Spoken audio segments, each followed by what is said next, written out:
the most immense sense of happiness and peace. And I don't think I've come to a point where I've been so happy and so alive. It was the best feeling in the world.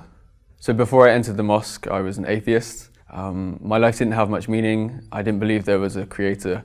I thought after death, that was it. And once I entered the mosque and I took the Shahada and I took those words and I said those words, I was so happy and I felt like my life went from black and white to colour. It was the best feeling in the world.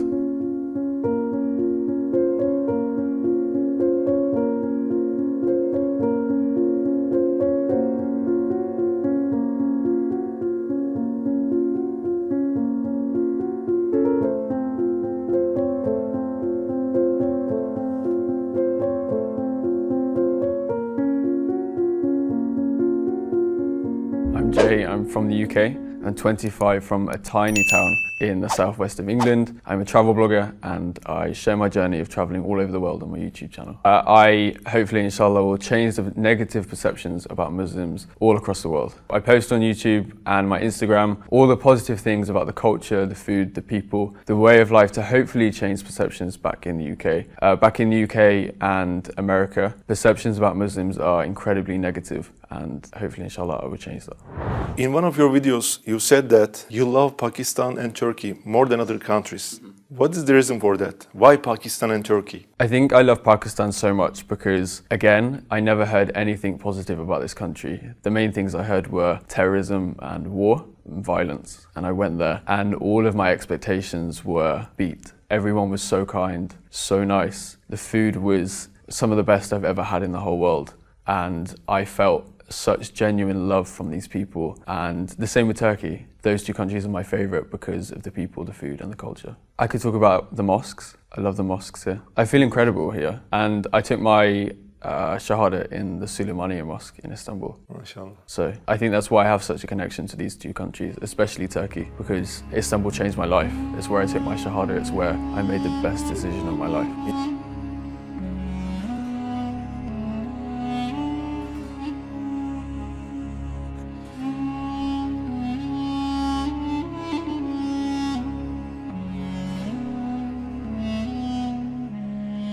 That goes back probably 20 years, when we go back to the story of 9/11. The first time I heard about Islam in a very negative way. And if we're talking more of a positive thing, I learned about Islam probably 3 years ago from traveling, meeting these people. And then I really learned about Islam when I read the Quran last year during lockdown. How did you perceive Islam before you became a Muslim? Did you have any prejudice? Yes. I had very negative perceptions about Muslims, especially there was many attacks in the UK from extremists, and the media has a very good way of making that stereotype to 2 billion people when it's just a handful of bad people making those choices. I would cross the street if I saw a woman wearing a hijab in London. That's how bad my mind was affected by the media in the UK, because I didn't give myself the opportunity to really learn what Islam was about. And thankfully over the past 3 years I've really learned and discovered exactly what Islam is, and that's the religion of peace.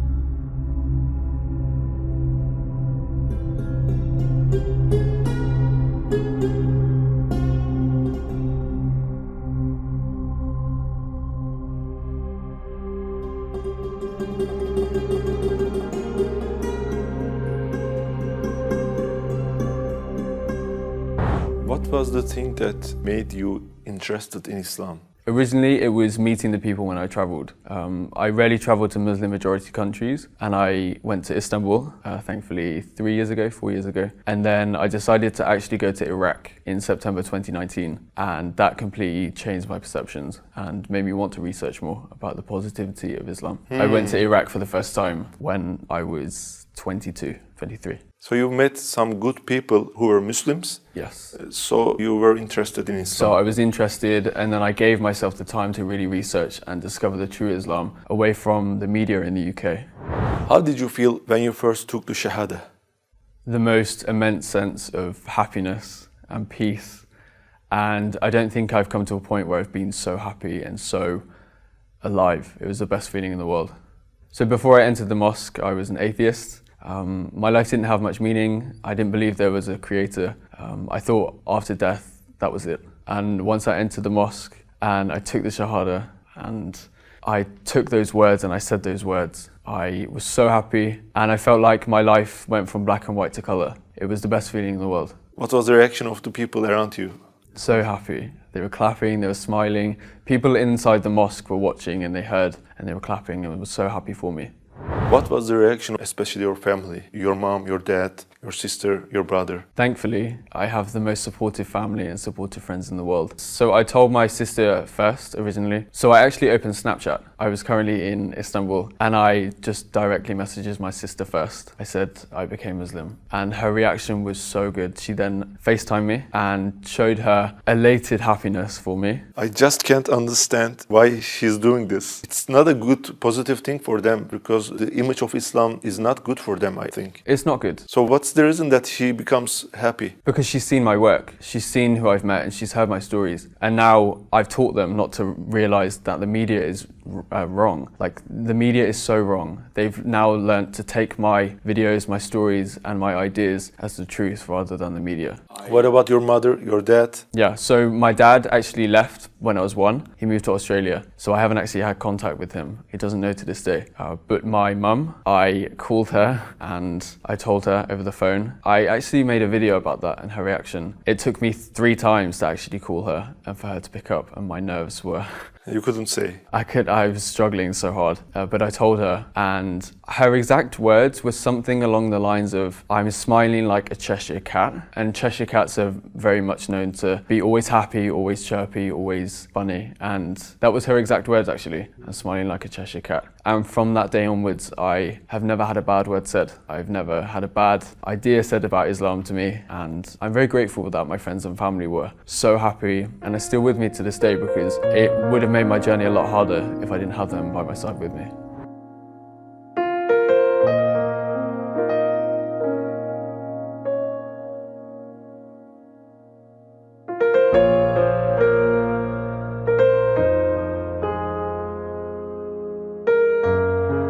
Can I ask this question? If it's private, just pass it. Your family are atheists, so you're Muslim. What do you feel about them? Are you praying that they become Muslim someday? Are you telling the truths of Islam to them? Of course I am. Every single day I'm talking to my family. I wish though one day I could talk to my dad about the journey I've been on and talk to him about Islam and the real Islam, because I'm scared he still has perception about Islam, and one day I hope to change that. And I know thousands of people will watch this episode, and I hope they pray for my friends and family to hopefully find the beautiful journey of Islam one day in their life. Inshallah. Before you become Muslim, I guess that you were dating, you ate pork, and you also drink alcohol, I guess. Was it difficult for you to stop all this when you become Muslim? So firstly, pork, I haven't eaten for a very long time, probably since I was 10. So that was not an issue, and I definitely don't miss it. Dating, I haven't had a girlfriend since I was 17. So dating for me doesn't work. Also, I don't have the time when I'm traveling. So even if I wanted to do it, I couldn't. And alcohol, I stopped drinking alcohol in 2019, so the year before I even became Muslim. What was the reason that you stopped drinking alcohol? I drank a lot at university. At university in the UK, it's very much a student culture to drink almost every day, have parties and celebrate reading one text paper. But yeah, I stopped after because it's not a healthy lifestyle. So I was also vegetarian for a year and a half actually, and thankfully I discovered halal meat, which I'm so thankful for, especially here in Turkey. The food is incredible.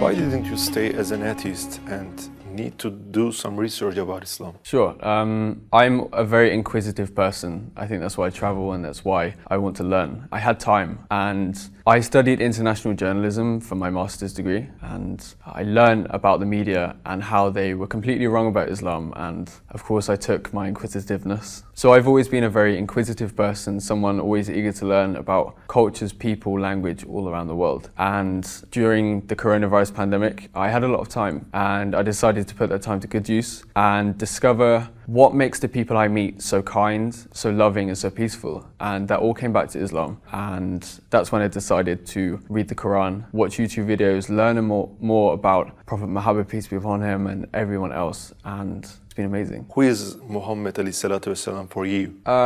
He's incredible, and I don't think I could find a better word for him. And I think everybody on this planet can learn a lot from him, and they could definitely put his life story into their own life and be a lot more loving, a lot more giving, and a lot more accepting.